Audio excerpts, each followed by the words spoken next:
আসসালামু আলাইকুম। আমি ডক্টর ইসমাত জাহান আমি মহিলাদের খুব কমন একটা প্রবলেম নিয়ে আলোচনা করব, যেটা নিয়ে বেশিরভাগ মেয়েরাই কিন্তু খুব দুশ্চিন্তাগ্রস্ত থাকেন। ভ্যাজাইনাল ডিসচার্জ বা সাদা স্রাব। সৃষ্টিকর্তা আসলে আমাদের দেহে যে কয়টা ছিদ্র দিয়েছেন, যেমন চোখ, নাক, মুখ, সবগুলা থেকেই কিন্তু সিক্রেশন বা রস বের হয়। যেমন চোখের থেকে চোখের পানি, মুখের লালা, প্রত্যেকটাই কিন্তু রোগ প্রতিরোধের জন্য দরকার। ঠিক তেমনই সাদা স্রাব হচ্ছে জরায়ু এবং জরায়ুর মুখের আশেপাশের গ্রন্থি থেকে নির্গত কিছু সিক্রেশন বা রস, যেটা কিনা মাসিকের রাস্তাকে পিচ্ছিল রাখে এবং জীবাণুমুক্ত রাখে। এই ভ্যাজাইনাল ডিসচার্জ বা সাদা স্রাবকে আমরা দুই ভাগে ভাগ করতে পারি। একটা হচ্ছে স্বাভাবিক বা ফিজিওলজিক্যাল ডিসচার্জ, আরেকটা হচ্ছে অস্বাভাবিক বা যেটাকে আমরা প্যাথোলজিক্যাল ভ্যাজাইনাল ডিসচার্জ বলে থাকি। এখন আমি আসি যে স্বাভাবিক সাদা স্রাব বলতে আসলে আমরা কি বুঝি।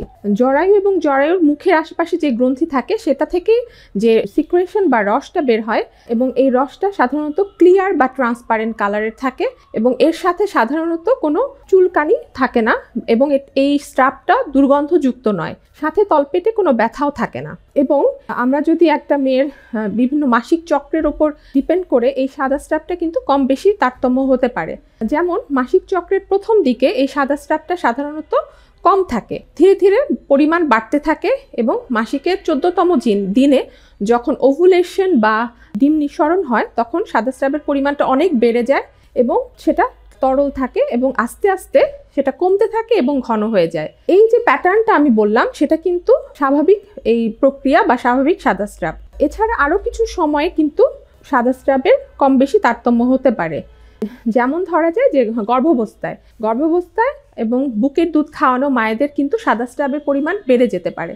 এছাড়া স্বামী স্ত্রীর মেলামেশার পরেও কিন্তু সাদা স্রাবের পরিমাণটা সাধারণত বেড়ে যায়। এছাড়া একটা মেয়ের আমরা যদি জীবন চক্রকে চিন্তা করি সেই ক্ষেত্রেও কিন্তু সাদা স্রাবের পরিমাণ কম বেশি তারতম্য হতে পারে।